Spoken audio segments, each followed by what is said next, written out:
The drawing-room of Ashford House hummed with the polite chatter of London's finest ladies, all gathered for the quarterly charitable society meeting.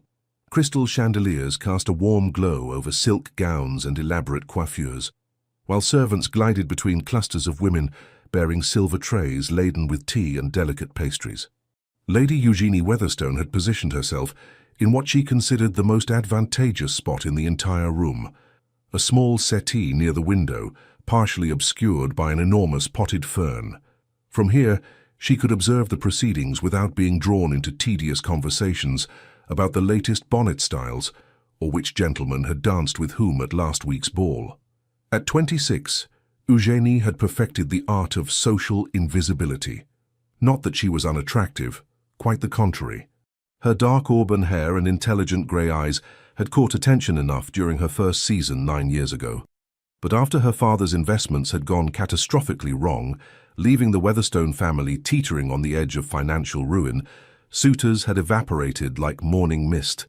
Pride had prevented her from accepting offers from men who viewed her solely as a pretty ornament, and practicality had kept her from pursuing romantic fantasies when her family needed her dowry money for more pressing matters, like keeping their ancestral home from falling into complete disrepair. She sipped her tea and allowed herself a small smile of satisfaction. This was perfectly pleasant, observing humanity from a safe distance, contributing her required attendance to the charitable cause, and avoiding the pitying glances that inevitably came when unmarried women of a certain age gathered together. "That one," a crisp, aristocratic voice declared from somewhere behind the fern. Eugenie froze, her teacup halfway to her lips. "I beg your pardon, Your Grace," came another voice. "Mrs. Pemberton, if Eugenie wasn't mistaken. That young woman by the window. Who is she?" Eugenie's heart sank as she realized they were discussing her. She considered standing up to announce her presence, but something in the tone of the first voice, imperious, calculating, and utterly confident, kept her seated. "That is Lady Eugenie Weatherstone, Your Grace, Lord Weatherstone's daughter.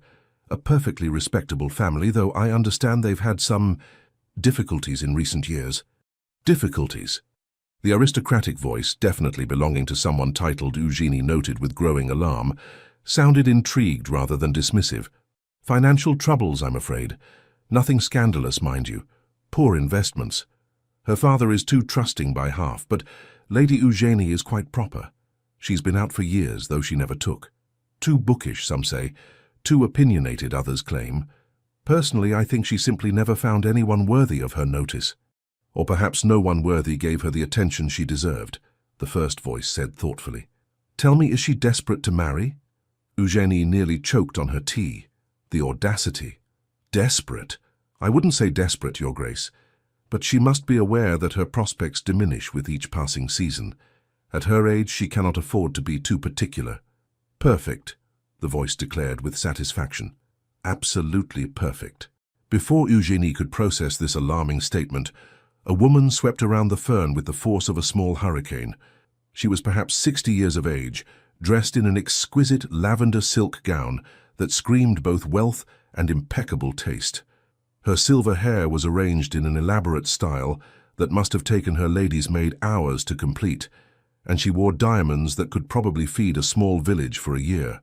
Most notably, she wore an expression of absolute determination. "Lady Eugenie Weatherstone," the woman announced, settling herself onto the settee with the authority of someone accustomed to having her smallest wish obeyed. "I am Winifred Merrow, Dowager Duchess of Silverley, and I have a proposition for you that will sound utterly mad." Eugenie blinked at her, acutely aware that several other ladies had noticed the Dowager Duchess's sudden interest and were now watching their corner with unconcealed curiosity. "Your Grace," Eugenie managed, setting down her teacup before she dropped it. "I'm honored by your attention, but I'm not certain—" "You're unmarried," Winifred interrupted with characteristic bluntness. 26 years old, intelligent, and from what I've observed, entirely too sensible to waste your time with the nonsense these other ladies consider conversation. You also desperately need money, though you're too proud to show it. Am I correct thus far?" Eugenie felt her cheeks flush. "Your Grace, I hardly think—" "Your gloves," Winifred continued, gesturing to Eugenie's hands. "Beautifully made, but you've turned them twice. I can see the faint marks where the original stitching was. Your gown is at least 3 years old, though you've disguised it cleverly with new ribbon. And unless I'm very much mistaken, those are paste pearls at your throat, not the genuine Weatherstone pearls your grandmother was famous for wearing. Your family has sold the real ones, haven't they? The frank assessment, delivered without malice but with absolute certainty, left Eugénie momentarily speechless. She had spent years perfecting her facade of genteel normalcy, and this woman had seen through it in seconds. "I mean no offense," Winifred said more gently, though her eyes remained sharp. "I merely need to ensure you'll understand the value of what I'm about to propose. You see, I have a son." "Congratulations," Eugénie offered weakly. Winifred's lips twitched. "Callum Merrow, Duke of Silverley, 32 years old, devastatingly handsome if I do say so myself, wealthy beyond measure, and possessing absolutely no interest whatsoever in finding a wife. Do you know how many debutantes I've paraded before him over the past decade? Dozens. Beautiful, accomplished young ladies from the finest families in England. He treats them all with perfect courtesy and complete indifference. I'm sorry for your difficulty, Your Grace, but I fail to see how this concerns me." "Because," Winifred leaned closer, her voice dropping to a conspiratorial whisper that somehow carried more weight than a shout, "you are going to pretend to be his fiancée, starting immediately." Eugénie stared at her. "I beg your pardon. Just for this afternoon," Winifred continued, as if she hadn't just suggested something completely insane. "You see, there are several particularly odious women at this gathering who have been hounding me mercilessly about Callum's unmarried state. Lady Cromwell actually had the audacity to suggest that perhaps my son prefers unconventional companionship. I need to silence them, and you, my dear, are the perfect solution." "Your Grace, I cannot possibly—" "You can and you will," Winifred said firmly, "because I am going to make it worth your while. Stand up." Somewhere in Eugénie's sensible mind, a voice was screaming at her to refuse, to make her excuses and leave immediately. But another part of her, the part that had spent years watching her father's worry lines deepen, that had seen her mother quietly sell family heirlooms piece by piece, that had lain awake at night, calculating how many more months they could maintain appearances before the creditors came calling, that part of her stood up. "Excellent." Winifred rose as well, linking her arm through Eugénie's with proprietary satisfaction. "Now smile as if I've just shared delightful news. That's right, and for heaven's sake, try to look like a woman in love." "I don't even know your son." "Minor detail. Now hold your head high. You're about to become the most talked-about woman in London." Before Eugénie could protest further, Winifred had steered her into the centre of the drawing-room, where the gathered ladies turned to observe them with varying degrees of interest. "Ladies," Winifred announced in a voice that carried effortlessly across the room, bringing all conversation to an immediate halt, "I have the most wonderful news. May I present my son's fiancée, Lady Eugénie Weatherstone. The wedding will be in 3 months' time at St. George's. We're keeping it small, only 500 guests or so." The room erupted. Women surged forward with congratulations and questions, their voices blending into an incomprehensible cacophony. Eugénie felt herself being pulled into embraces by people she barely knew, heard herself murmuring responses that she couldn't quite process, and caught glimpses of faces ranging from delighted to devastatingly envious. Through it all, Winifred remained at her side, a small smile of triumph playing about her lips. "Your Grace," Eugénie hissed under her breath during a brief lull in the onslaught, "this is madness. When your son discovers what you've done—" "Oh, Callum will be furious," Winifred agreed cheerfully. "Absolutely apoplectic. It will be magnificent. He's been far too complacent lately. This will do him good." "Do him good? You've just announced to all of London society that we're engaged." "Indeed I have. And now you have a choice, my dear. You can publicly humiliate both yourself and me by denying it in front of all these witnesses, ensuring that neither of our reputations ever recovers. Or," Winifred's voice took on a steely quality, "you can play along for the remainder of this afternoon, and tomorrow morning you and I will have a proper discussion about compensating you for your trouble." "Compensating me?" Eugénie's mind raced. "You mean—" "I mean that I am prepared to be exceedingly generous to the woman who helps me solve my problem. Your family's financial difficulties could become a thing of the past, Lady Eugénie. All you need do is pretend to be in love with my son for one afternoon. Surely that's not too high a price." Eugénie looked at the faces surrounding her, women she'd known for years, but who had never particularly noticed her before. They were looking at her now, though, looking at her with interest, with envy, with the kind of attention that came from being associated with one of the most eligible men in England. She thought of her father's tired eyes, her mother's brave smile when she'd sold her grandmother's brooch last month, her younger brother's education, hanging in the balance because they couldn't afford the fees. "What do I need to know about him?" she heard herself ask. Winifred's smile widened. "Ah, splendid. Well, let me see. Callum is brilliant. Cambridge, first in his class. He manages our estates with impressive competence and takes his duties in the House of Lords seriously, unlike most of his peers. He's an excellent horseman, a fair shot, and he detests dancing despite being quite good at it." "That's not what I meant," Eugenie said. "I meant, what will convince people we're actually engaged? What are his habits, his preferences? Does he have a sense of humor?" Winifred looked at her with something approaching respect. "Very practical. Yes, he has a quite wonderful sense of humor, though he hides it behind that ducal reserve he's perfected. He's sardonic rather than jovial, wit over warmth, if you take my meaning. He reads voraciously, particularly philosophy and political theory. He takes his coffee black, his whiskey neat, and his privacy seriously. He's loyal to those he cares about, but slow to trust. And," she added with a significant look, "he has very little patience for dishonesty or manipulation." "Then he's going to absolutely despise this," Eugenie said flatly. "Oh, undoubtedly. But by the time he discovers it, you'll have made such an impression on London society that breaking the engagement will be far more trouble than maintaining the fiction. At least for a short while." "A short while?" 3 months should suffice, long enough to satisfy the gossips and get everyone accustomed to the idea that Callum is finally settling down. After that, we can arrange a quiet dissolution of the engagement. Mutual decision, no scandal, everyone parts as friends. And the compensation you mentioned? "We'll discuss specific terms tomorrow," Winifred said, "but I assure you, it will be more than adequate to resolve your family's financial concerns. Shall we say enough to pay off your father's debts and provide a comfortable settlement besides?" Eugenie's breath caught. That kind of money would change everything. Her father could stop selling off pieces of their heritage. Her mother could hold her head high in society again. Her brother could finish his education. All she had to do was pretend to love a man she'd never met for one afternoon, and then, apparently, continue the pretense for 3 months. It was mad. Completely, utterly mad. "Very well," Eugenie said, "but tomorrow morning we discuss terms properly, and if your son wishes to end this charade immediately, I'll support whatever explanation he prefers." "Excellent," Winifred said, "though I doubt Callum will want to end it once he thinks through the implications. He's far too clever for that. Now smile.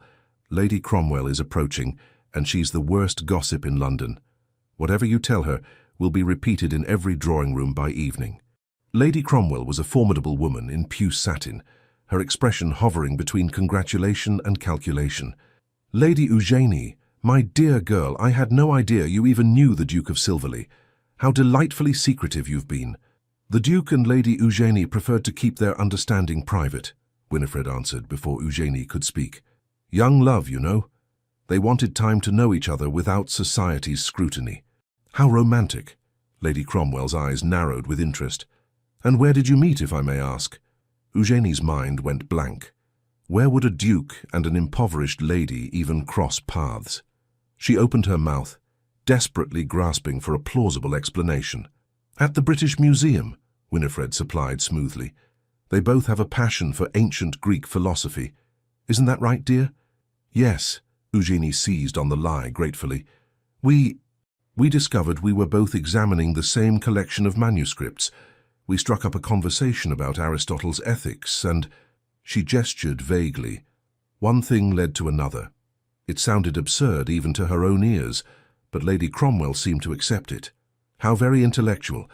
I suppose that explains why the Duke hasn't been seen courting anyone. He was too busy courting you in secret." "Precisely," Winifred said with satisfaction. The afternoon continued in much the same vein. Eugenie found herself repeating variations of the museum story, accepting congratulations from women who had barely acknowledged her existence before, and feeling increasingly like she'd been swept up in a theatrical production without being given her lines. By the time the charitable society meeting concluded, her face ached from forced smiling, and her mind reeled from the sheer audacity of what she'd just done. As the ladies began to depart, Winifred squeezed her arm. "You did beautifully. My carriage will collect you tomorrow morning at 10 o'clock. We'll discuss everything properly then." "Your Grace," Eugenie said quietly, "what happens when your son finds out what we've done?" Winifred's expression turned thoughtful. "Callum has spent the last decade avoiding his responsibilities where marriage is concerned. Perhaps this will remind him that a duke has duties beyond managing estates and attending Parliament. Sometimes, my dear, we must be forced into recognizing what we truly need. And what if what he truly needs isn't me? Then we'll have 3 months to discover that, won't we?" Winifred patted her hand. "But I have a feeling you're going to surprise us both. There's more to you than a pretty face and good breeding, Lady Eugenie. I saw it the moment you started asking practical questions instead of swooning over the honor of becoming a duchess. Callum needs someone with intelligence and spine, not another simpering debutante. You might be exactly what he requires." With that cryptic statement, the Dowager Duchess swept away, leaving Eugenie standing in the emptying drawing room, wondering what on earth she had just agreed to. She was supposed to pretend to be the Duke of Silverley's fiancé, a man she had never met, a man who, according to his mother, despised dishonesty and manipulation. This was, without question, the most ridiculous situation she had ever found herself in. And yet, as she made her way home in the Weatherstones' shabby carriage, another reminder of their reduced circumstances, Eugenie couldn't quite suppress a flutter of something that might have been anticipation. For the first time in years, something interesting was happening to her, something unexpected and absurd and potentially disastrous, but also possibly something that could save her family. She arrived home to find her mother in the drawing room, mending curtains that should have been replaced 2 years ago. "Eugenie, darling, how was the charitable society meeting?" Eugenie looked at her mother, still beautiful despite the lines of worry around her eyes, still maintaining the graceful dignity that had made her one of the most admired women of her generation, still pretending that everything was perfectly fine, even as their world crumbled piece by piece. "Actually, Mother," Eugenie said slowly, "something rather extraordinary happened. I appear to have gotten engaged." Her mother's needle stopped mid-stitch. "You what?" "To the Duke of Silverley. His mother announced it to the entire charitable society. The wedding is to be in 3 months at St. George's." There was a long, profound silence. Then her mother set down her mending with great care. "Eugenie Charlotte Weatherstone, sit down and explain yourself this instant." As Eugenie recounted the afternoon's events, she watched her mother's expression cycle through disbelief, horror, and finally, cautious calculation. "Let me understand this correctly," her mother said when Eugenie had finished. "The Dowager Duchess of Silverley has promised to compensate you, us, for participating in a false engagement to her son." "Yes. An engagement that will last 3 months and then be quietly dissolved." "That's what she proposed." "And you believe she'll actually pay what she's promised?" "The Dowager Duchess didn't become one of the most influential women in London by breaking her word, Mother. If anything, her reputation for keeping promises is fearsome." Her mother was quiet for a long moment.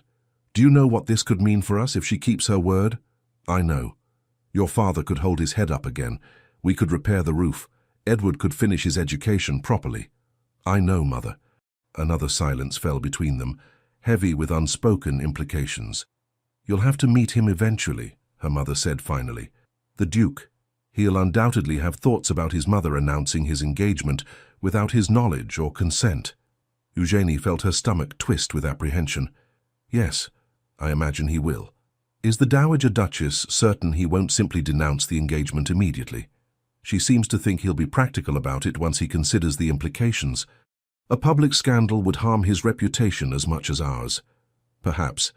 Her mother picked up her mending again, though her hands trembled slightly. "This is dangerous, Eugenie.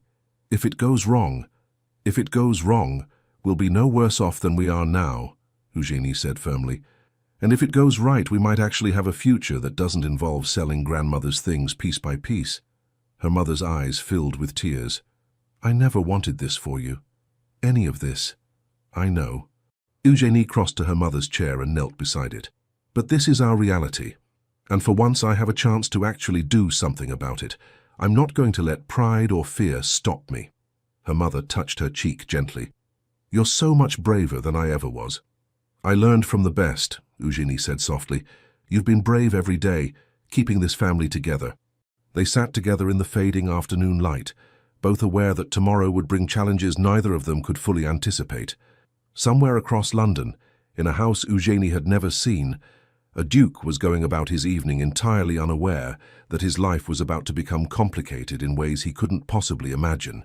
The Duke of Silverley's London residence was a masterpiece of Georgian architecture, all elegant proportions and understated magnificence. Eugenie stood before it the following morning, acutely aware of how inadequate her second-best morning dress appeared in comparison to such grandeur. The Dowager Duchess's carriage had collected her precisely at 10 o'clock, and Winifred herself had accompanied her, keeping up a stream of cheerful chatter that did nothing to calm Eugenie's increasingly anxious nerves. "Remember," Winifred said as they approached the front door, "Callum will bluster and rage. Let him. He needs to work through his temper before he can think rationally. And underneath all that ducal outrage, he's actually quite reasonable." "That's reassuring," Eugenie said faintly. "Also, he may say some rather cutting things. Don't take them personally. He has a tongue like a razor when he's angry, but he's never deliberately cruel." "Your Grace, you're not actually helping," Winifred laughed. "Sorry, dear, I'm simply excited. This is the most interesting thing that's happened in years." They were admitted by a butler, whose expression suggested he had witnessed many interesting things in his time and been impressed by none of them. He led them through an entrance hall that made Eugenie's breath catch. Marble floors, soaring ceilings, artwork that belonged in a museum, and into a study that managed to be both magnificent and oddly comfortable. Floor-to-ceiling bookcases lined the walls, filled with leather-bound volumes that actually looked read rather than decorative. A massive desk dominated one end of the room, covered with neat stacks of correspondence and documents. Morning sunlight streamed through tall windows overlooking a private garden, and standing by one of those windows, reading what appeared to be a letter, was the Duke of Silverley. Eugenie's first thought was that Winifred hadn't exaggerated about her son being devastatingly handsome. Callum Merrow was tall and lean, with dark hair that fell across his forehead in a way that suggested he'd been running his hands through it. His profile was all clean lines and aristocratic angles, high cheekbones, strong jaw, straight nose. He wore no coat, just shirt sleeves and a waistcoat, and even in this casual state of dress, he radiated the kind of authority that came from generations of breeding and power. Then he turned, and Eugenie saw his eyes. Grey-green, intelligent, and absolutely furious. "Mother," he said in a voice of deadly calm, "would you care to explain why I've received 14 messages of congratulation this morning regarding an engagement I knew nothing about?" "Good morning, darling," Winifred said brightly. "How wonderful that word has spread so quickly. Eugenie, may I present my son, Callum Merrow, Duke of Silverley. Callum, this is Lady Eugenie Weatherstone, your fiancée." The temperature in the room seemed to drop several degrees. Callum's gaze shifted to Eugenie, and she felt herself being assessed with the same thoroughness his mother had displayed the day before, but with considerably less warmth. "Lady Eugenie," he said with excruciating politeness, "how unfortunate that we're meeting under such creative circumstances." "Your Grace," Eugenie managed, resisting the urge to curtsy. She might be pretending to be engaged to him, but she'd be damned if she'd act intimidated. "I assure you this situation is as unexpected for me as it is for you." One dark eyebrow rose. "Somehow, I doubt that. Most women who claim to be my fiancée generally have at least a passing acquaintance with me first." "Callum, don't be nasty," Winifred said. "Eugenie is doing us a tremendous favor." "A favor?" His voice could have frozen water. "By participating in my mother's deranged scheme to manipulate me into marriage. How charitable." "I'm standing right here," Eugenie said sharply, her own temper stirring, "and I'm perfectly capable of speaking for myself, Your Grace. So perhaps you could direct your anger where it actually belongs, at your mother, rather than taking it out on me." There was a moment of shocked silence. Then, to Eugenie's surprise, Callum's lips twitched. "Backbone? How refreshing." He crossed to his desk and tossed down the letter he'd been holding. "Very well. Since my mother has decided to stage manage my life without consultation, perhaps someone should explain to me exactly what happened yesterday. Winifred settled herself into a chair as if preparing for a pleasant chat. It's quite simple, really.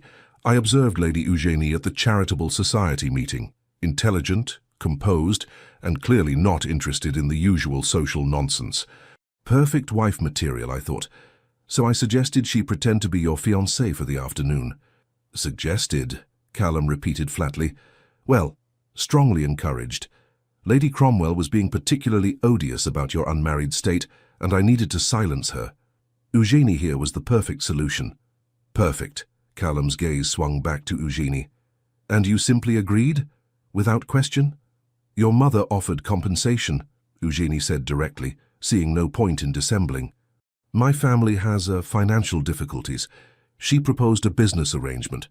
I pretend to be engaged to you for 3 months, and in exchange, she provides enough funds to resolve our debts. It seemed straightforward enough.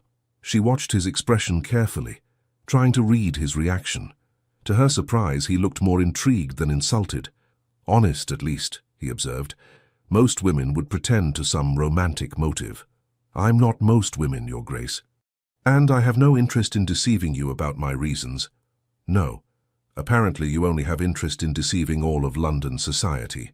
But there was less heat in his voice now, more calculation. That was your mother's idea, Eugenie pointed out.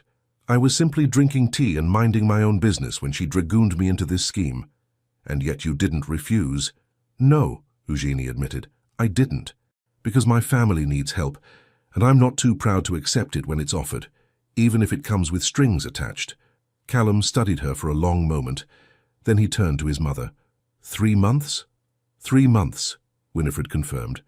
Long enough to satisfy society and get the gossips talking about something else. After that, you and Eugenie can have a quiet dissolution of the engagement. No scandal, no drama. Except that I'll be known as the man who broke an engagement with a respectable young woman, Callum pointed out. That won't exactly enhance my reputation. We'll say it was mutual, Winifred said. Discovered you didn't suit. Happens all the time. And in the meantime, I'm expected to play the devoted fiancé. It would be helpful. His mother agreed serenely. Callum was quiet for a moment, his expression unreadable. Then he moved to pour himself a glass of whiskey from the decanter on his desk. It's 10 o'clock in the morning, Winifred observed. Yes, and I've just discovered I'm engaged to a complete stranger. I believe that warrants morning drinking. He downed half the glass, then looked at Eugenie again. Tell me, Lady Eugenie, are you aware of what being engaged to a duke actually entails? The social obligations, the scrutiny, the endless parade of tedious events you'll be expected to attend at my side? I imagine it's considerably more pleasant than watching my family's home fall apart around us, Eugenie said evenly. Something flickered in his eyes, surprise perhaps or reluctant respect. You're remarkably pragmatic about this. I find pragmatism useful in difficult situations. And this is a difficult situation. Extraordinarily so, Eugenie agreed, but not insurmountable. Your mother is right about one thing. If you denounce the engagement now, it creates a scandal that harms both of us. Better to maintain the fiction for a short time and then end things quietly. 3 months isn't so very long. Callum finished his whiskey and set down the glass with precise care. Very well. I'll agree to this absurd charade on 2 conditions. Which are? Winifred asked. First, we establish clear terms. Lady Eugenie will receive her compensation in stages.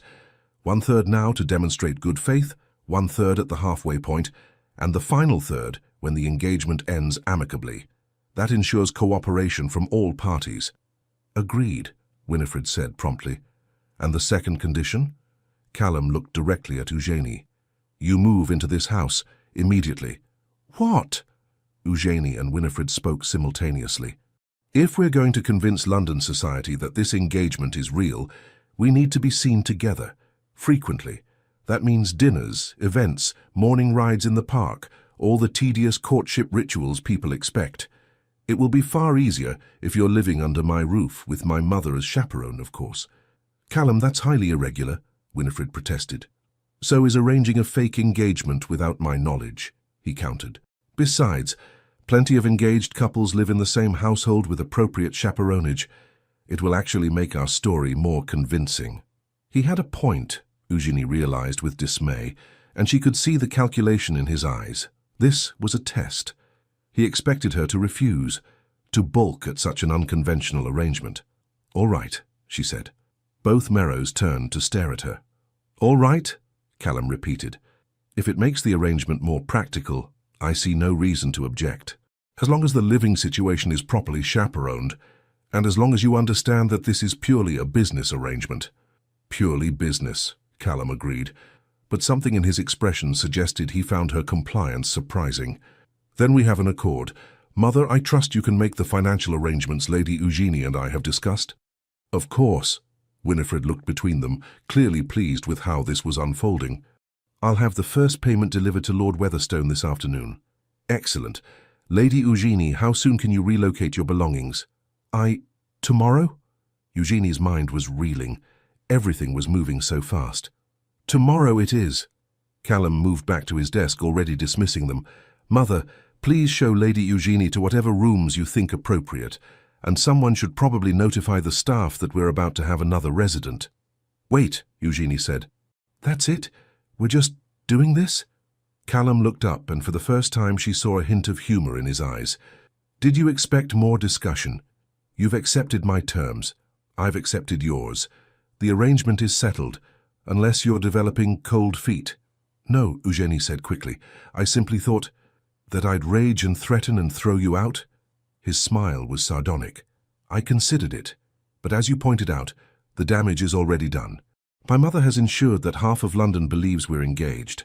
Fighting it would only create more problems, so we might as well make the best of this farce." He returned his attention to the papers on his desk. "We'll have dinner together this evening, 7 o'clock. Please dress appropriately. If we're going to convince people we're madly in love, we should probably have at least one proper conversation." It was clearly a dismissal. Eugenie followed Winifred out of the study, her mind churning with everything that had just transpired. In the space of a single morning, she'd gone from impoverished lady to the Duke of Silverley's fiancée. She was moving into his house. Tomorrow, to spend 3 months pretending to be in love with a man who clearly resented the entire situation. What had she gotten herself into? Moving into the Duke of Silverley's London residence proved to be considerably more complicated than Eugenie had anticipated. Her mother had spent the entire evening in a state of anxious excitement, alternating between concerns about propriety and relief at the promised financial assistance that had indeed arrived that afternoon, delivered in person by the Dowager Duchess's secretary with a bank draft that had made Eugenie's father's hands tremble. "This is real," he'd said quietly, staring at the paper as if it might vanish. "This is actually happening." "Try not to spend it all at once," Eugenie had said, attempting levity to cover her own anxiety. "I've committed to 3 months of extremely awkward social theatre." Now, watching her meagre belongings being loaded into the Merrow family carriage, she felt the full weight of what she'd agreed to settle over her like a physical thing. "It's not too late to change your mind," her mother said softly, squeezing her hand. "We could find another way." "There is no other way, Mother. We both know that." Eugenie returned the pressure. 3 months. I can survive 3 months of anything." The Duke's residence was even more imposing by daylight. Eugenie was greeted at the door by Mrs. Thornbury, the housekeeper, a formidable woman in her 50s who radiated competent efficiency and barely concealed skepticism about this entire arrangement. "His Grace has instructed that you be given the Rose Suite," Mrs. Thornbury said, as she led Eugenie through marble corridors. "It's traditionally reserved for family members. The Dowager Duchess will be staying in the adjoining rooms." "How convenient," Eugenie murmured. "Indeed." Mrs. Thornbury's tone suggested she had opinions about this entire situation, but was too professional to voice them. "His Grace takes his breakfast in the morning room at 8 o'clock precisely. Luncheon is informal. Most days he's out managing estate business. Dinner is at 7, formal dress required." They reached a set of double doors that Mrs. Thornbury opened with a flourish. The Rose Suite took Eugenie's breath away. The sitting room was decorated in shades of cream and rose, with elegant furniture that looked both beautiful and comfortable. Through another door, she could see a bedroom with a 4-poster bed draped in silk hangings. It was easily 3 times the size of her bedroom at home. "His Grace's private apartments are in the East Wing," Mrs. Thornbury continued. "He values his privacy greatly." The library is on the ground floor. You're welcome to use it, though His Grace requests that volumes be returned to their proper places. The music room is on the second floor, should you play. And please inform me if you require anything for your comfort. After Mrs. Thornbury departed, Eugénie stood in the center of her new sitting room and tried not to feel overwhelmed. This was temporary, she reminded herself. 3 months of play acting, then back to her real life, hopefully with enough money to ensure that life would be considerably more comfortable. A knock at the door interrupted her thoughts. She opened it to find Winifred, looking delighted. "Settling in?" the Dowager Duchess asked, sweeping past her without waiting for invitation. "Excellent. Now, we need to discuss strategy." Strategy. For convincing society that you and Callum are genuinely in love. It won't be easy. My son has never shown interest in anyone before. People will be scrutinizing every interaction. Eugénie sank into one of the chairs. "Wonderful. More pressure. Don't be dramatic, dear. I have complete faith in your abilities." Winifred settled across from her. "Now there's a dinner party at Lady Hathaway's tomorrow evening. Excellent opportunity to be seen together in public. Callum will need to be attentive, holding your chair, fetching refreshments, that sort of thing.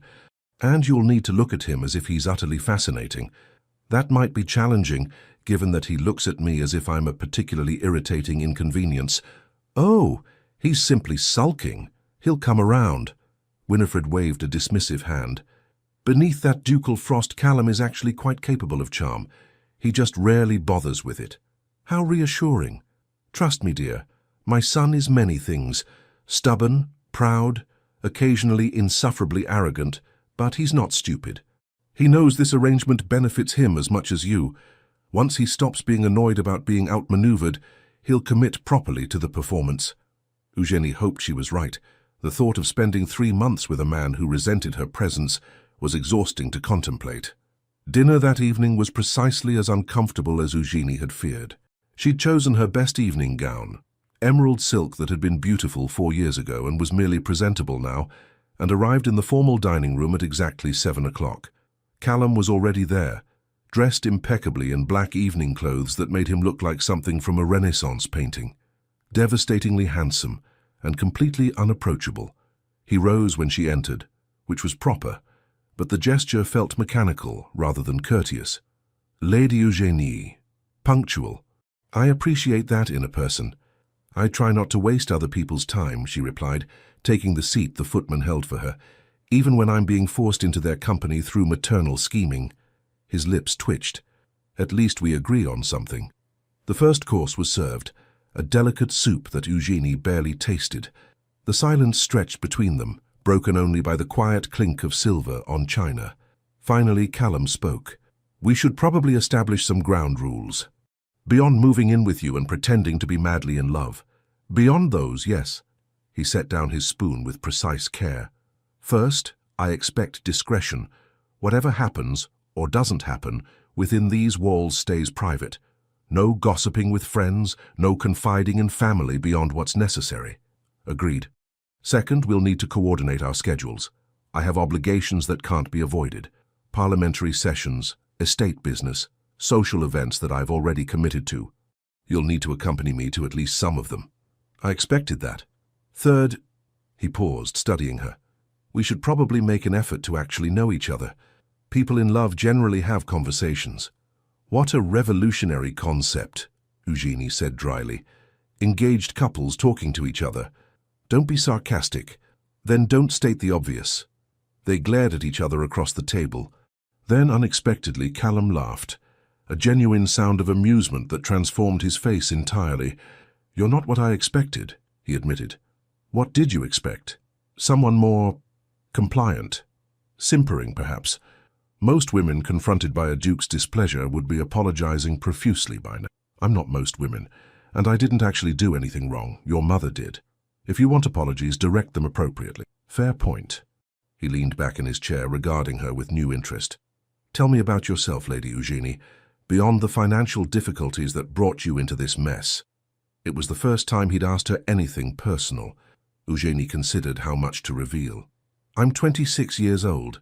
I had one season 9 years ago that was moderately successful until my father's investments collapsed. I enjoy reading, philosophy mostly, and history. I'm reasonably competent at watercolors, though I have no particular talent. I speak French adequately and Italian poorly. I'm better at mathematics than is considered appropriate for a lady, and I strongly dislike gossip, which has made me rather unpopular in society circles. Philosophy? Callum's interest sharpened. My mother said something about that. What do you read? Currently working through Locke's essays. Before that, Hume. I find epistemology fascinating, the question of what we can truly know versus what we merely believe. Most ladies I've met consider philosophy tedious. Most gentlemen I've met consider ladies tedious, so perhaps we're even. He laughed again, clearly surprised by her response. Touché. And the mathematics. My father taught me when I was young, before he realized it wasn't proper. I've kept studying on my own. There's something satisfying about problems with definite solutions, unlike most of life. Can't argue with that. Callum reached for his wine glass. All right, my turn. I'm 32. Cambridge, as my mother mentioned. I take my seat in the House of Lords seriously. Currently involved in reform discussions about poor laws and factory working conditions. I collect first edition philosophy texts, which probably makes me tedious. I fence regularly because I enjoy the discipline. And I despise dancing despite being adequately skilled. Why do you hate dancing?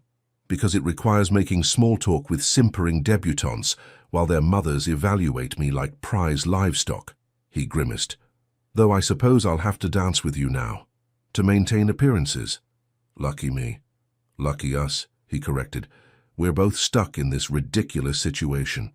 The main course arrived, roasted duck with vegetables, and they ate in more comfortable silence. Eugenie found herself relaxing slightly. Callum Merrow might be arrogant and clearly resentful of this engagement, but he was also intelligent and surprisingly honest. There were worse qualities in a temporary fiancé. Lady Hathaway's dinner party tomorrow, Callum said after a while. Are you prepared for that? It will be your first proper appearance as my fiancé. As prepared as one can be for public deception. You'll need to stay close to me. Answer questions about our courtship consistently. Stick to the British Museum story my mother invented. And for heaven's sake, try to look at me occasionally as if I'm not completely insufferable. That might require considerable acting skill. I have complete faith in your abilities, he said, echoing his mother's earlier words with obvious sarcasm. Likewise, Your Grace, I'm sure you can manage to look besotted for a few hours. I'm a duke. I can manage anything when necessary. What a humble attitude. I prefer confident. They finished the meal with increasingly comfortable banter, and Eugenie realized with some surprise that she was actually enjoying herself. Callum Merrow was sharp-witted and had a bone-dry sense of humor that appealed to her. When he wasn't being coldly formal, he was actually rather likable. Dangerous thought, that. This was a business arrangement, nothing more. She couldn't afford to forget that. After dinner, Callum escorted her to the library, an enormous room that made her gasp with delight. Books lined every wall, floor to ceiling, more volumes than she'd ever seen outside of a university. You're welcome to read anything here, Callum said, watching her reaction with amusement. Though I'd appreciate volumes being returned properly. They're organized by subject and author. Of course. Eugenie moved along the shelves, reading titles with growing excitement. You have Aristotle's complete works, and Plato, and is that a first edition of Descartes? It is. He pulled the volume down and handed it to her. Careful with it. But yes, you may borrow it. Their fingers brushed as she took the book, and Eugenie felt an unexpected jolt of awareness. She pulled back quickly, clutching the volume like a shield. Thank you. You're welcome. If he'd noticed her reaction, he gave no sign. I generally spend evenings here when I'm not required elsewhere. Feel free to join me or not, as you prefer. I don't expect us to be constantly in each other's company. That would be exhausting. Agreed. He moved toward the door, then paused. Lady Eugenie, for what it's worth, you're handling this situation with considerably more grace than I expected. I apologize if I was unduly harsh this morning. It was unexpected enough to leave her momentarily speechless. Thank you, Your Grace. Callum, he said, if we're supposed to be engaged, you should probably use my given name, at least in private. Callum, then, and you should call me Eugenie. Very well. Good night, Eugenie. Good night." After he left, she sank into one of the library chairs and released a shaky breath. This was going to be more complicated than she'd anticipated, because against all reason and common sense, she was beginning to like Callum Merrow, and that was absolutely the last thing she needed. Lady Hathaway's dinner party was exactly the sort of glittering social event that Eugenie had avoided for years. The drawing room blazed with candlelight, reflecting off jewels and silk gowns. London's most influential families had gathered, ostensibly for dinner, but really to observe the Duke of Silverley and his mysterious new fiancée. Eugenie could feel their eyes on her the moment she entered on Callum's arm. He'd called for her earlier, looking devastatingly handsome in his evening clothes, and offered his arm with formal courtesy that somehow still managed to convey reluctance. "Remember," he'd murmured as they descended to the carriage, "stay close. Smile occasionally and try not to look like you'd rather be anywhere else. I'll do my best not to embarrass you. I'm more concerned about you being devoured by the social piranhas. They're going to circle the moment we enter." He wasn't wrong. The moment Lady Hathaway finished her effusive greetings, they were surrounded by curious guests, all asking variations of the same questions. How did you meet? When did you realize you were in love? When is the wedding? Callum handled it with practiced ease, his hand at the small of Eugenie's back, a gesture that appeared possessive but felt oddly protective. "Lady Eugenie and I discovered we share intellectual interests," he said smoothly. Everything else followed naturally. "How romantic," Lady Pemberton cooed. "And so unlike you, Your Grace. We'd quite given up hope of you ever settling down. Apparently I simply needed the right motivation." His tone was perfect, warm enough to suggest genuine affection, but not so effusive as to be unbelievable. Eugenie found herself impressed despite herself. Throughout dinner, Callum played his role flawlessly. He held her chair, ensured her wineglass was filled, and engaged her in conversation about philosophy that was actually interesting rather than merely performative. To any observer, they appeared to be a couple genuinely fascinated by each other. "You're quite good at this," Eugenie murmured during a lull in conversation. "Years of practice at social deception," he replied quietly. "Every duke learns early how to appear charming while feeling nothing whatsoever. How exhausting." "Exceedingly." His eyes met hers and something flickered in them, sympathy perhaps. "Though I suspect you understand that, playing roles for society's benefit." Before she could respond, Lady Cromwell descended on them with her daughter in tow, a pretty blonde girl who looked barely 18 and absolutely miserable. "Your Grace, Lady Eugenie, how delightful to see you both. May I present my daughter, Miss Arabella Cromwell? Bella, dear, say hello to the Duke." Arabella curtsied prettily but with visible reluctance. "Your Grace, Miss Cromwell." Callum's courtesy was impeccable, but Eugenie noticed his slight withdrawal, the way he'd positioned himself closer to her, as if using their engagement as a shield. "Bella has been so looking forward to this season," Lady Cromwell continued obliviously. "Though, of course, now that Your Grace is engaged," she trailed off meaningfully. "Mother," Arabella hissed, clearly mortified. Eugenie felt a surge of sympathy for the girl. "Miss Cromwell, that's a lovely gown. The color suits you beautifully." Arabella's expression brightened. "Thank you, Lady Eugenie. I chose it myself. Mother wanted me in white, but I insisted on the blue." "Quite right, white is so insipid." They chatted for a few moments about fashion, and Eugenie noticed Callum watching her with an expression she couldn't quite read. When Lady Cromwell finally dragged her daughter away to meet other potential suitors, he leaned closer. "That was kind of you." She looked uncomfortable. "I remember what it was like being paraded around like livestock. Hence your sympathy for my earlier complaint about dancing." "Precisely." The evening continued in much the same vein. Eugenie found herself actually enjoying parts of it, particularly when she and Callum managed to find a quiet corner and discuss the political reform bill he was working on. He was passionate about improving conditions for factory workers, and his arguments were well-reasoned and compelling. "Most people don't expect dukes to care about such things," he said. "They assume we're all too busy enjoying our privilege to notice suffering. But you're not." "No. Perhaps because my father made sure I understood that privilege comes with responsibility. Power should serve purpose, beyond personal gratification." "That's quite progressive thinking." "Don't spread that around. I have a reputation for aristocratic arrogance to maintain." She laughed, and he smiled, a genuine expression that transformed his usually stern features. For a moment it was easy to forget this was all pretense. As the evening wound down and they prepared to leave, Lady Hathaway pulled Eugenie aside. "My dear, I must say, I've never seen the Duke look at anyone the way he looks at you. You've quite captured his attention." Eugenie manufactured an appropriate blush. "He's very special. Indeed. And you seem perfect for each other. Intelligent conversation, shared interests, much better than some simpering debutante who'd bore him within a week."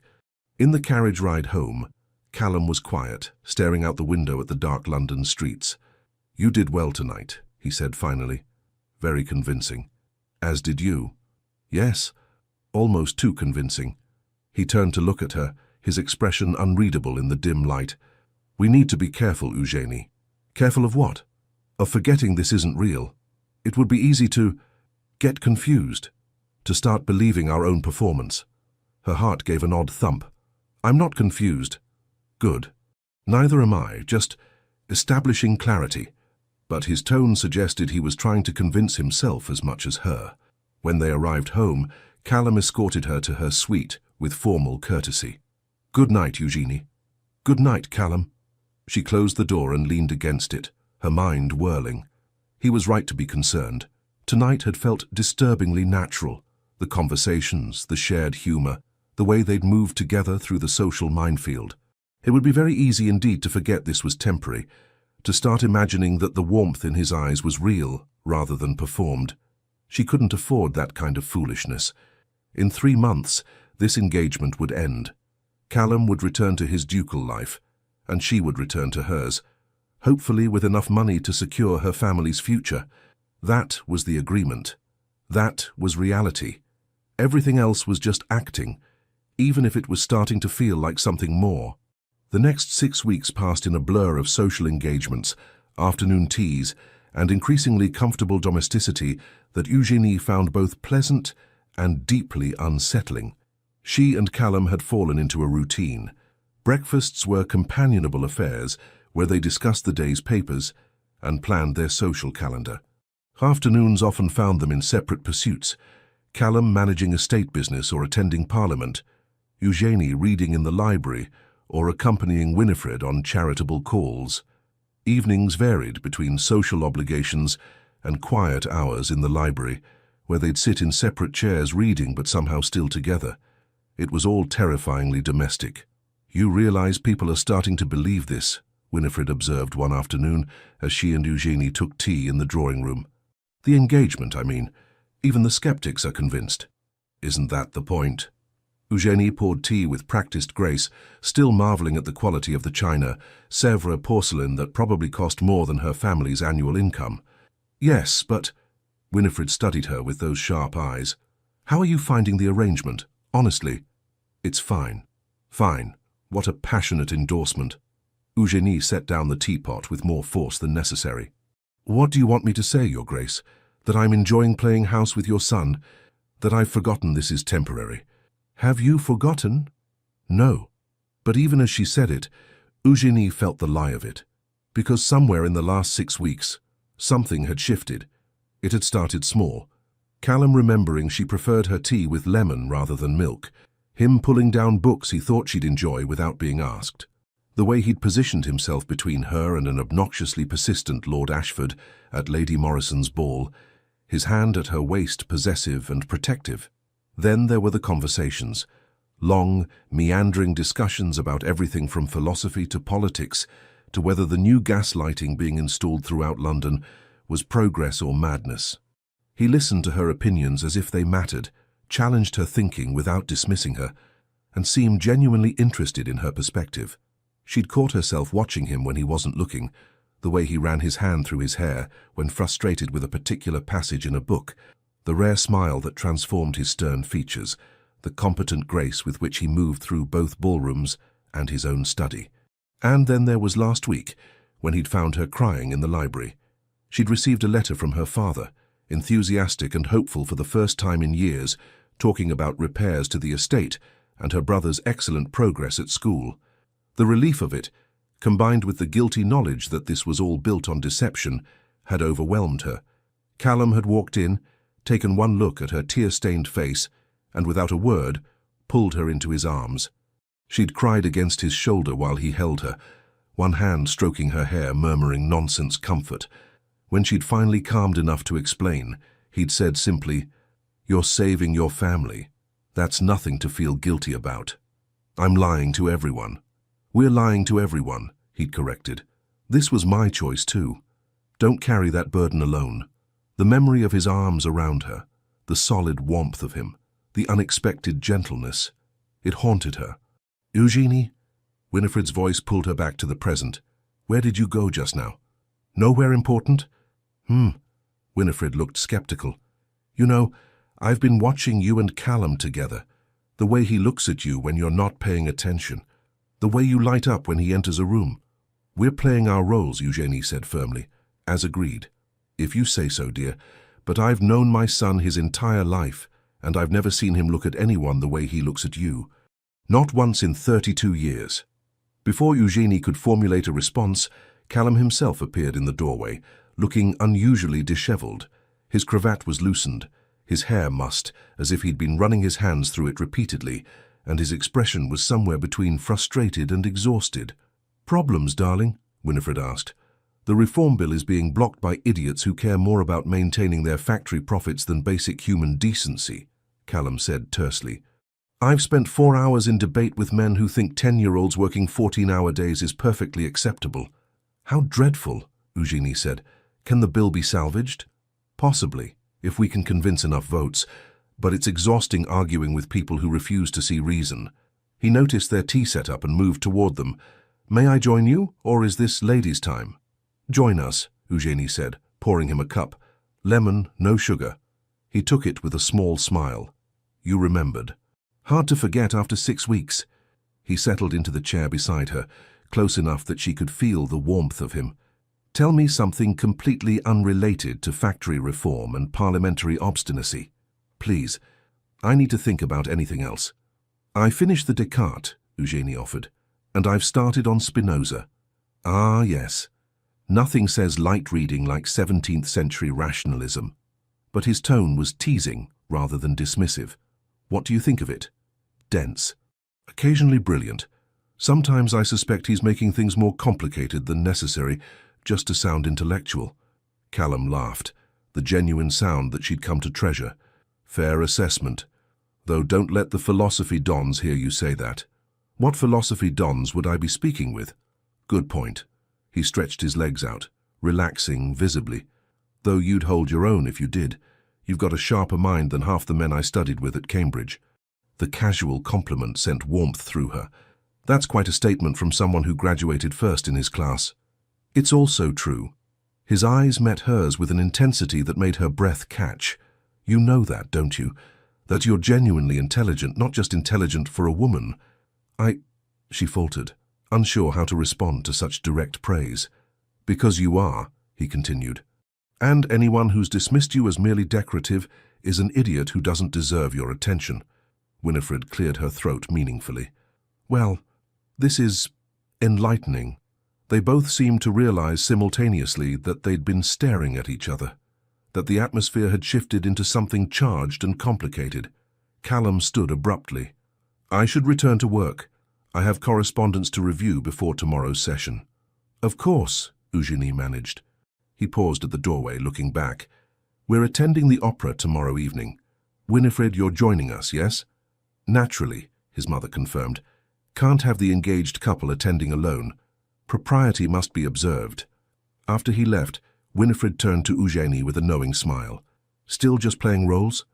"Don't," Eugenie said quietly. "Don't what?" "Don't encourage whatever you think you're seeing. This ends in 6 weeks. We both know that." "Do we?" Winifred's expression turned serious. "Eugenie, dear, I know I orchestrated this arrangement initially. And yes, I had hopes it might become something more. I won't deny that. But I've watched you two together, and what I'm seeing isn't acting. Not anymore." "It has to be," Eugenie insisted. "Because if it's not—" She broke off, unable to complete the thought. "If it's not, then what? You might actually be happy. Heaven forbid. I'm not his equal, Eugenie said bluntly. I'm an impoverished lady from a family on the edge of ruin. He's a duke. In the real world, outside this temporary fiction, we don't belong together. The real world, Winifred repeated thoughtfully. What an interesting phrase. As if the past 6 weeks haven't been real. As if the conversations, the laughter, the genuine connection you've built, none of that counts because it started with a lie. It doesn't matter how it feels. The arrangement expires in 6 weeks. We agreed. Arrangements can be renegotiated. Winifred stood, preparing to leave. All I'm saying is don't dismiss the possibility of something genuine simply because it began unconventionally. Some of the best things in life happen when we least expect them. After she left, Eugenie sat alone with her cooling tea and increasingly confused thoughts. The problem was, Winifred was right about one thing. It no longer felt like acting. When Callum smiled at her, her heart did foolish things. When he touched her hand or stood close enough that she could smell his cologne, her pulse raced. When they talked late into the evening about philosophy or politics or nothing in particular, she felt more alive than she had in years. But that didn't change reality. Callum Merrow was a duke with responsibilities and social standing. She was Lady Eugenie Weatherstone, from a family whose financial stability currently depended on maintaining this fiction. Even if something real had developed between them, and she wasn't admitting it had, pursuing it would be complicated beyond measure. Better to maintain the boundaries. Finish the agreed-upon 3 months. Take the money that would secure her family's future and walk away. Even if the thought of walking away from Callum made her chest ache with surprising intensity. The opera the following evening was a grand affair. Eugenie wore the new gown Winifred had insisted on purchasing, deep sapphire silk that made her skin glow and her eyes appear almost luminous. She'd caught Callum staring when she descended the stairs, an expression on his face she couldn't quite interpret. "You look—" He paused, seeming to search for words. "Magnificent. Thank you." She'd wanted to say something equally complimentary about how devastatingly handsome he looked in his evening clothes, but the words stuck in her throat. The Merrow family box at the Opera House was positioned perfectly, visible to the entire theatre but elevated enough to provide some privacy. As they settled into their seats, Eugenie was acutely aware of the eyes upon them. "Ignore them," Callum murmured, leaning close enough that his breath stirred her hair. "They're just curious. Let them look." The opera was Mozart's Don Giovanni, dramatic and passionate, and somehow entirely too appropriate for Eugenie's current state of mind. She tried to focus on the music, the spectacular staging, anything other than Callum's presence beside her. But she could feel him, the warmth of his arm nearly touching hers on the shared armrest, the way he shifted slightly closer during the more dramatic passages, as if unconsciously seeking proximity, the occasional glance in her direction that made her pulse race. During the interval, they remained in the box while Winifred went to greet acquaintances. Alone for the first time that evening, the silence between them felt heavy with unspoken things. "Are you enjoying the performance?" Callum asked finally. "Very much. Mozart was a genius." "Agreed, though Don Giovanni himself is rather insufferable. Completely. A rake and a scoundrel. Yet somehow compelling," Callum observed. "That's the genius of it, making us fascinated by someone who should be purely despicable. I prefer to find compelling people who are actually worth my attention." He turned to look at her fully, something intense in his eyes. "And have you found anyone compelling?" The question hung between them, loaded with meaning. Eugenie felt her heart hammering. Perhaps, he repeated softly. "Not a definitive answer. I'm not certain definitive answers are wise in my current situation." "No? I suppose they're not." He looked like he wanted to say more, but Winifred returned with several acquaintances in tow, and the moment dissolved. The second half of the opera passed in a blur. Eugenie couldn't focus on the stage. She was too aware of Callum beside her, of the tension thrumming between them, of the impossible situation they'd created. In the carriage ride home, Winifred maintained a steady stream of chatter about who had been at the opera and what they'd been wearing, but Eugenie barely heard her. She stared out the window at the London streets passing by, trying to sort through her tangled emotions. When they arrived home, Callum walked her to her suite as had become their custom. But tonight he didn't simply wish her good night and leave. Instead, he stood in her doorway, looking conflicted.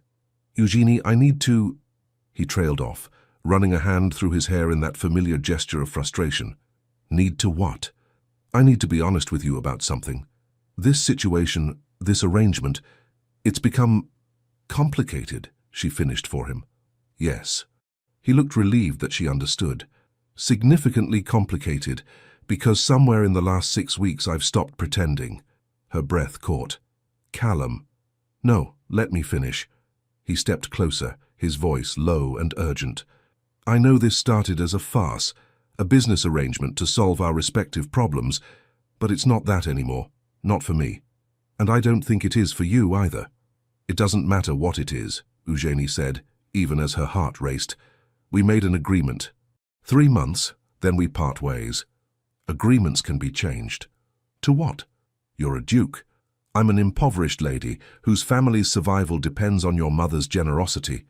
There's no version of this that doesn't end in complication and heartbreak." "Unless we make it real," he said quietly. The words hung in the air between them, impossibly tempting. "You don't mean that," Eugenie managed. "You're caught up in the fiction we've created." "I'm caught up in you," Callum corrected. "Your intelligence, your humor, your resilience, the way you challenge me and make me think, the way you see through social nonsense to what actually matters, the way you—" He broke off, seeming to struggle for words. "The way I what?" He stepped closer still until they were barely a foot apart.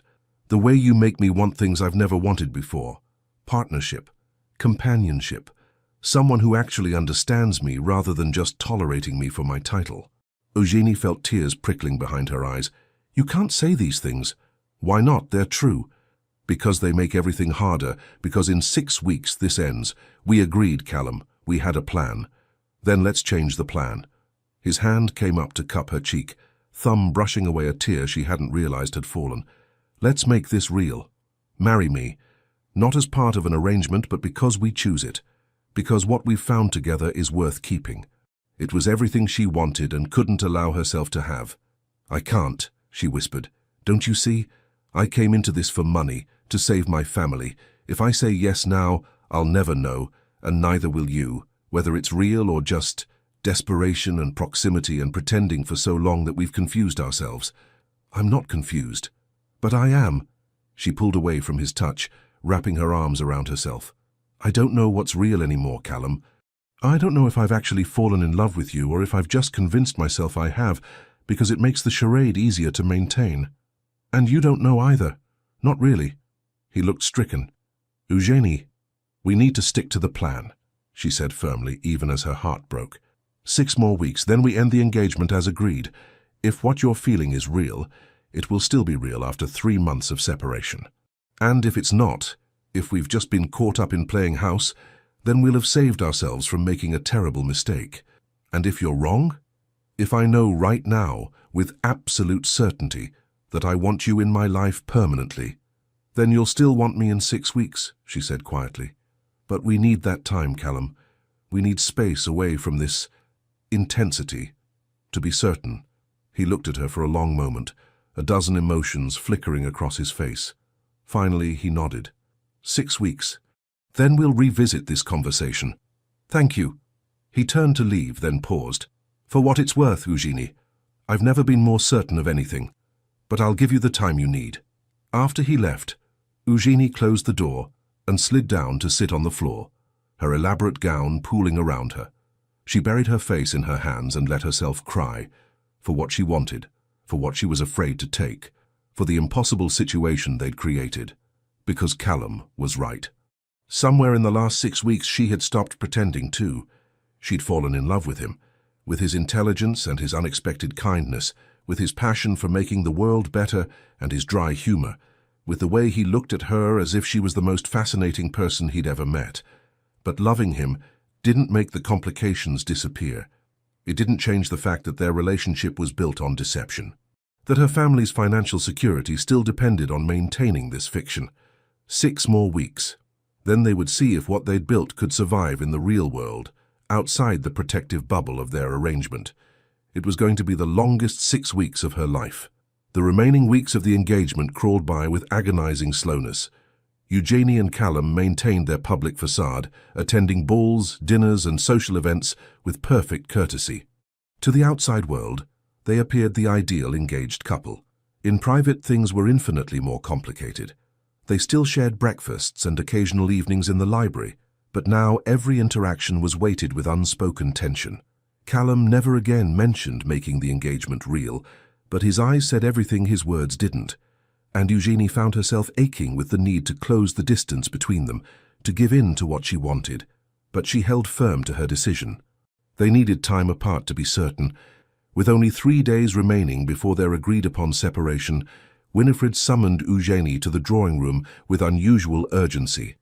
"We have a problem," the Dowager Duchess announced without preamble. Eugenie's stomach dropped. "What kind of problem?" "Lady Cromwell has been investigating.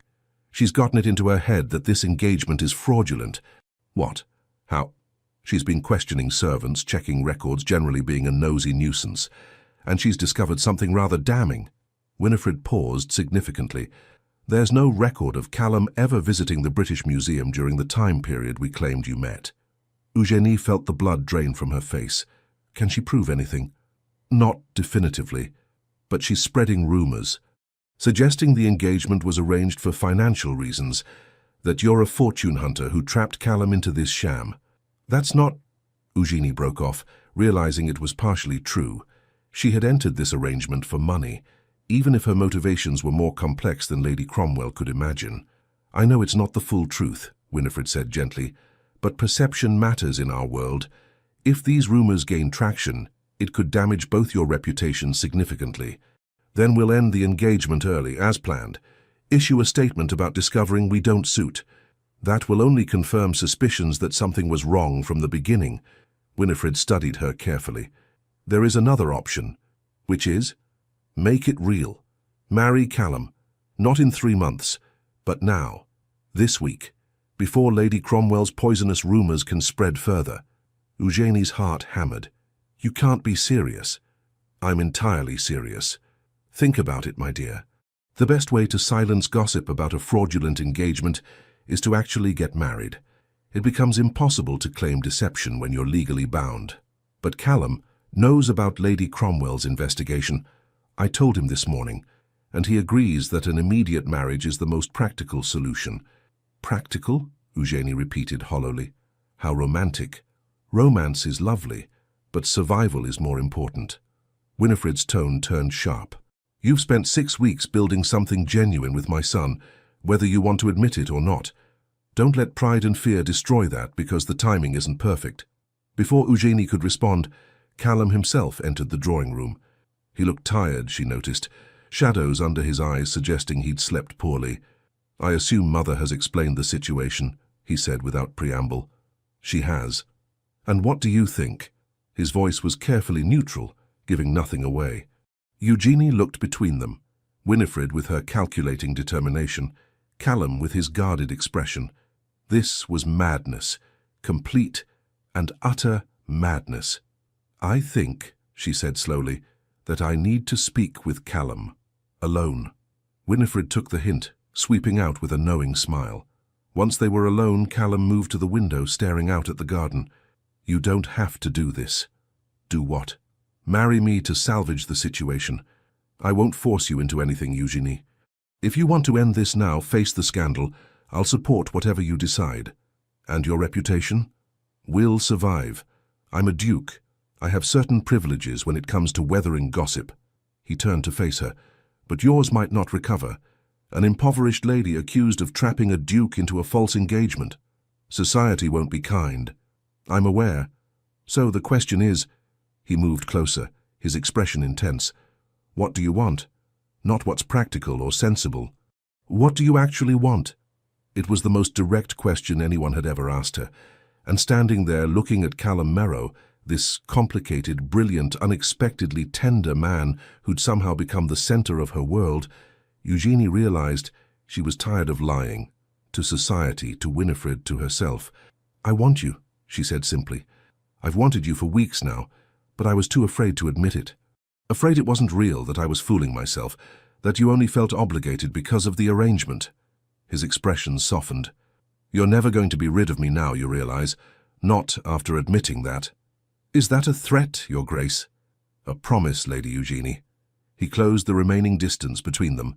So let me be equally direct.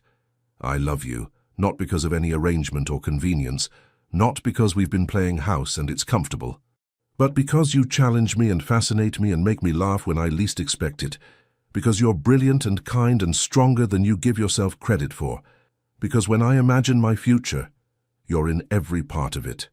Tears spilled down Eugenie's cheeks. You can't possibly... I can and I do.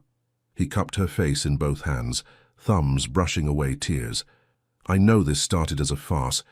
I know it's complicated and unconventional, and possibly the most impractical foundation for a marriage in the history of the aristocracy.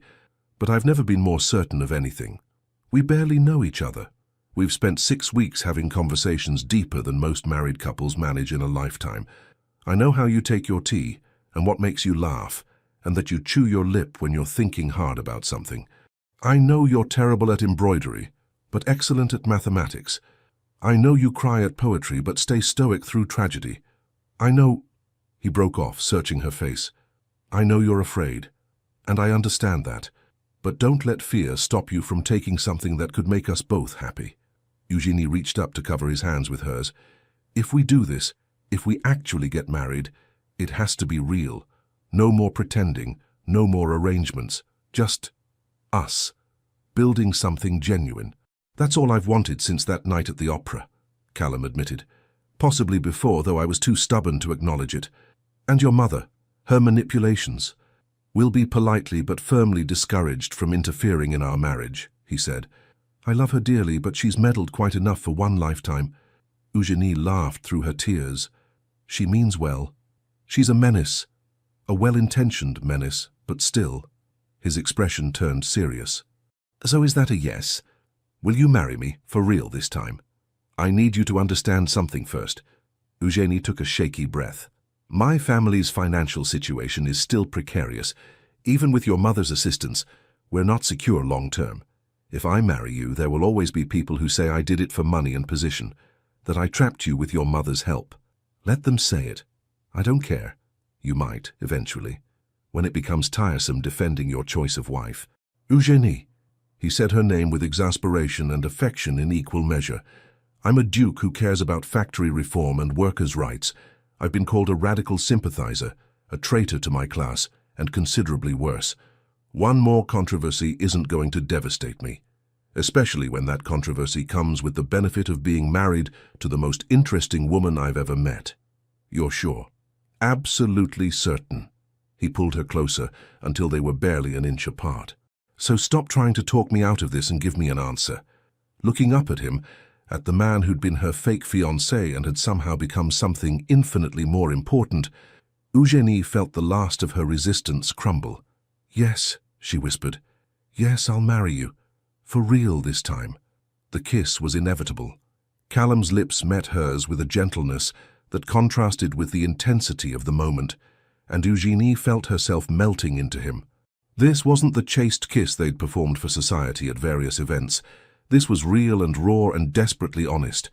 When they finally broke apart, both slightly breathless, Callum rested his forehead against hers. We're doing this. We're completely mad. Undoubtedly. He grinned, that rare, transformative smile that made her heart skip. But at least we're mad together. A discreet cough from the doorway made them spring apart. Winifred stood there looking insufferably pleased with herself. I take it you've reached a decision. We're getting married, Callum said, his arm sliding around Eugenie's waist. This week, as you suggested. But Mother, his tone turned serious. This is where your involvement in our relationship ends. You've had your fun playing matchmaker. Now let us actually live our lives without interference. Of course, darling, Winifred said with suspicious sweetness. Though I do hope I'm still invited to the wedding. You're invited, Eugenie assured her. But Callum's right. This is our marriage, our choice. We're grateful for your creative intervention, but say no more. Winifred waved a hand. I understand perfectly. I'll simply enjoy my grandchildren when they arrive and resist all urges to meddle further. Grandchildren, Callum muttered. We're not even married yet. Details, darling. Now, shall we discuss wedding arrangements? 3 days isn't much time. The wedding took place on a crisp autumn morning at St. George's Church, with considerably fewer than 500 guests. They'd kept it intimate, immediate family, a handful of close friends, and notably absent were Lady Cromwell and her poisonous gossip. Eugenie wore a cream silk gown that Winifred had commissioned, simple but elegant. As she walked down the aisle on her father's arm, she caught sight of Callum waiting at the altar. He looked nervous, she realized with amusement. The confident Duke of Silverley was actually fidgeting with his cravat. When she reached him, he leaned close enough to whisper, "You look beautiful and I'm terrified." "So am I," she whispered back. "Good. At least we're equally terrified." The ceremony passed in a blur. Eugenie heard herself making vows that no longer felt like a performance. When Callum slid the ring onto her finger, a beautiful sapphire that matched the gown she'd worn to the opera, his hand trembled slightly. "I, Callum Edmund Merrow, take thee, Eugenie Charlotte Weatherstone." The words hung in the air, weighted with meaning. This was real, this was happening. When the vicar pronounced them married and Callum kissed her, Eugenie felt something inside her finally settle. All the fear and doubt and worry about whether this was right, it dissolved in the certainty that yes, this was exactly where she belonged. The wedding breakfast afterward was a joyous affair. Eugenie's parents seemed younger than they had in years, her father actually laughing at something Winifred said. Her brother Edward, home from school for the occasion, declared Callum rather decent for a duke, which everyone agreed was high praise from a 16-year-old. As the afternoon wore on, Callum pulled Eugenie aside into a quiet corridor. "How are you feeling, Your Grace?" It took her a moment to realize he meant the title. She was the Duchess of Silverley now. Strange, overwhelmed, happy. Good. Those are all appropriate reactions. He pulled her closer, his arms encircling her waist. "I have something for you." "Another gift?" "You've already been too generous. This one's different." He produced a folded paper from his jacket. "Open it." Eugenie unfolded the document, scanning the contents. Her breath caught. It was a trust deed, establishing a permanent income for her family, managed independently of their marriage. More than enough to maintain their estate comfortably and provide for her brother's education and future. "Callum, this is insurance," he said quietly. "So you'll never have to wonder if you married me for money. This is yours regardless of what happens between us. If our marriage succeeds, and I fully intend that it will, this gives your family security without being tied to my goodwill. If somehow we're completely wrong about each other and everything falls apart, you'll still have provided for them. Either way, that burden is lifted." She looked at him through tears. "You didn't have to do this." "Yes, I did, because I need you to know that I want you here as my wife, as my partner, because I love you, not because you need my money or my protection. Those come freely, but your choice to stay has to be just that, a choice." Eugenie threw her arms around him, the document crumpling between them. "You impossible, wonderful man. How did I get so lucky?" "I believe my mother ambushed you at a charity tea," he said dryly. "But I like to think fate played a role too." They stood there in the corridor, holding each other, until someone called that the carriages were ready to take them home. To their home, Eugenie realized. Not his house where she was a temporary guest, but their shared residence. The thought was both thrilling and terrifying. That night, after the guests had departed and the house had quieted, Eugenie stood in her new bedroom, the Duchess's suite adjoining Callum's rooms, trying to process everything that had happened. A soft knock at the connecting door made her turn. "Come in." Callum entered, having changed out of his formal wedding clothes into a dressing gown. He looked younger somehow, less like a duke and more like just Callum. "I wanted to make sure you're all right," he said. "This has been a rather overwhelming day." "I'm fine. Better than fine." She moved to where he stood. "Though I keep expecting to wake up and discover this is all an elaborate dream. If it is, we're sharing it, which seems improbable." He reached out to tuck a strand of hair behind her ear, his touch gentle. "We don't have to, that is, I don't expect—" He broke off, clearly struggling. "Are you trying to tell me we don't have to consummate the marriage tonight?" Eugenie asked with amusement. "Yes, exactly that.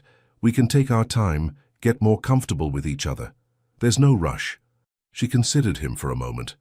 This man who'd shown her kindness when he could have been cruel, who'd respected her intelligence and valued her opinions, who'd just given her family financial security to prove his love was genuine. "What if I don't want to wait?" she asked softly. His eyes darkened. "Eugenie, we've been pretending for months, Callum, maintaining careful distance even when we wanted more. I'm tired of pretending, tired of being careful." She moved closer until they were nearly touching. "We're married now, actually married. I don't want our wedding night to be another exercise in restraint." "Are you certain?" His voice had gone rough. "Because once we cross this line—" "I'm certain." She reached up to cup his face, drawing him down to her. "I love you. I choose this. I choose you. No more doubts." The kiss that followed was nothing like their previous careful pecks for society. This was hungry and desperate, and absolutely honest. Callum's arms came around her, pulling her close as if he'd never let go. "I love you," he murmured against her lips. "God, Eugenie, I love you so much." She pulled back just enough to smile at him. "Then perhaps you should show me." What followed was tender and sometimes awkward. They were both nervous, despite everything, but also profoundly right. Every touch felt like a discovery, every kiss a promise. When Callum finally made her his wife in truth as well as law, Eugenie felt as if something fundamental had shifted in the universe. Afterwards, lying tangled together in the massive bed, Callum traced patterns on her bare shoulder. "So," he said eventually, "shall we discuss how we're going to navigate married life? Establish some ground rules? Ground rules for marriage? How romantic? I prefer practical." But he was smiling. "Though I suppose rule one should be honesty. We started this with lies. Let's make sure we continue with truth." "Agreed, what else?" "We face society together. Whatever gossip Lady Cromwell spreads, whatever complications arise from our unconventional beginning, we present a united front." "Of course. And," he hesitated, "we try, genuinely try to make this work.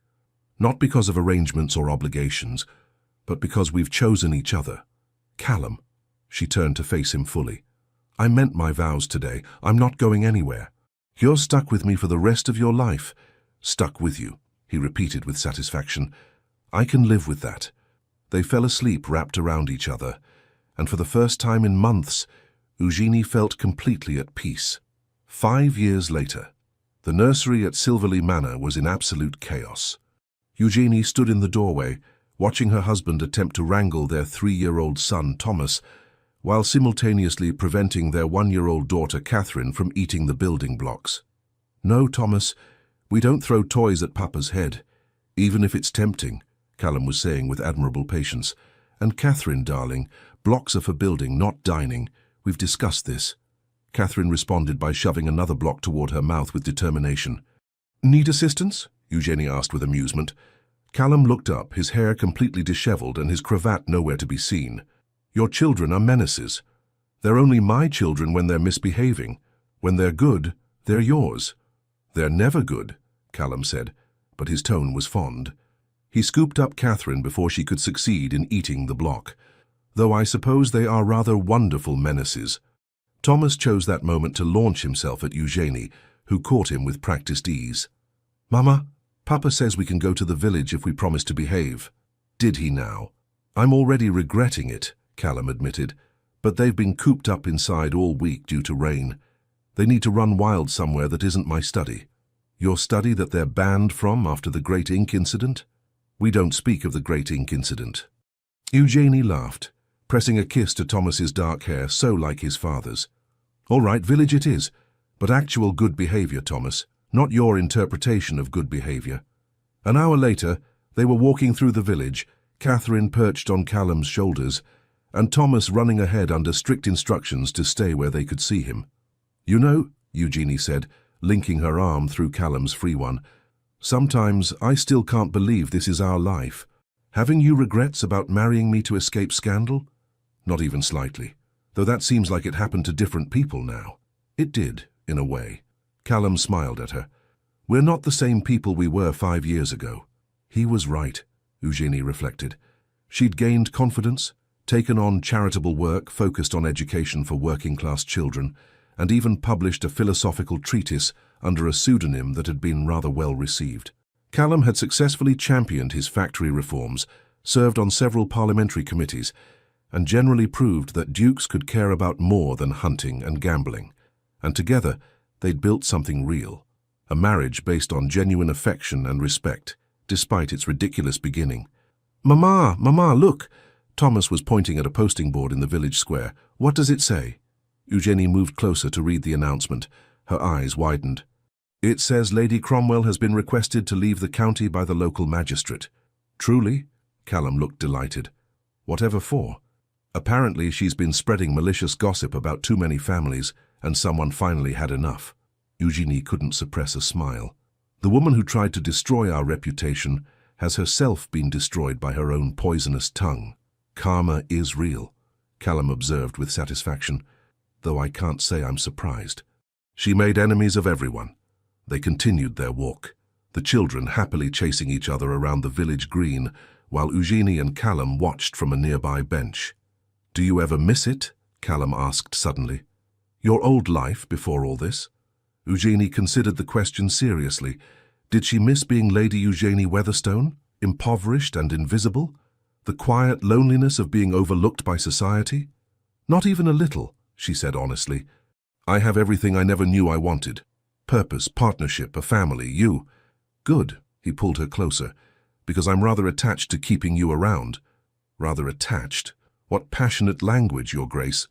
Would you prefer if I wrote you poetry? Serenaded you publicly?" "God, no, I prefer you exactly as you are.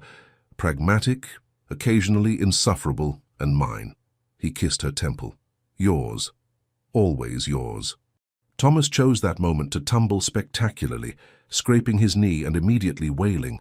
Eugenie hurried over while Callum dealt with Catherine, who decided this was an excellent time to try climbing a tree. Later, back at home with the children finally settled for their nap, Eugenie and Callum found themselves in the library, still their favorite room, still where they spent their quiet evenings together. "We should visit your parents this weekend," Callum said, reviewing correspondence. "Your father wants to show me something about the new drainage system." "He's so proud of that drainage system," Eugenie said with affection. Since the financial stability Callum had provided, her father had thrown himself into improving the estate. He's become quite the expert on agricultural management. "Good, he seems happy." "He is. They both are." She looked at Callum over the top of her book. "Thank you for that." "For what?" "For giving my family security. For never making them feel like they're charity cases. For treating them with respect even when it would have been easy to be condescending." "Their family," Callum said simply. "Your family is my family. Besides, your father's actually fascinating to talk to, once he's not worried about money constantly." Eugenie set down her book and moved to sit beside him. "Have I mentioned lately that I love you?" "Not in the last hour. I was beginning to worry." She swatted his arm but couldn't suppress her smile. "I love you. Desperately, inconveniently, completely." "Inconveniently?" "You distract me from reading." "Very inconvenient." "I'll endeavor to be more distracting then." He pulled her into his lap, making her laugh. "Can't have you finding books more interesting than your husband?" "Impossible task. You're unfortunately fascinating." "Unfortunately. It would be easier if you were boring. Then I could ignore you and get more reading done." "My apologies for being so compelling," he said, clearly not sorry at all. They sat together in comfortable silence, Callum absently running his fingers through her hair while he read over her shoulder. "Do you know what I was thinking earlier?" Eugenie said eventually. "When we were in the village with the children." "What?" "That I'm glad your mother ambushed me at that tea. Glad she concocted that absurd scheme. Because without it, we never would have found each other." Callum was quiet for a moment. "I've thought that too. It's strange, isn't it? How the best things sometimes start in the most improbable ways. Should we tell the children someday about how we really met?" "Absolutely. When they're old enough to appreciate the absurdity." He pressed a kiss to her hair. "They should know that sometimes taking a chance on something ridiculous leads to something extraordinary." "Very philosophical, Your Grace." "I learned from the best." Eugenie twisted to look up at him. "I really do love you, you know. Not the convenient fiction we created, not the role we played, but you, exactly as you are." "I know." His eyes were soft with affection. "I've known it since that night you cried in this library and let me hold you. Since you trusted me with your fear and uncertainty, that's when I knew this was real. Not when I agreed to marry you. That's when I hoped. But trust? That's when I knew. They sat together as the afternoon light faded, talking about everything and nothing. Upcoming social obligations, Callum's latest parliamentary efforts, the children's antics, plans for the future. And Eugenie thought, not for the first time, that she was extraordinarily lucky. Not because she'd married a duke, though that certainly had its advantages, but because she'd married this particular man. Someone who challenged and supported her, who made her laugh and made her think, who'd given her a partnership she'd never dreamed possible. Their story had started with a lie whispered at a tea party. It had become a truth worth fighting for, and she wouldn't change a single ridiculous, improbable moment of it. The end. Thank you so much for staying with us until the very end of this whirlwind romance. If this story made you laugh, cry, or believe in love all over again, please show your support by liking, commenting, subscribing, and sharing it with fellow lovers of historical tales. It means the world to us and keeps our little storytelling corner alive and thriving. Stay tuned. Another emotional story is waiting for you at the end of this video. Click, listen, and let your heart be swept away once more. From the bottom of our hearts, thank you for being here. The Legends of the Fall team.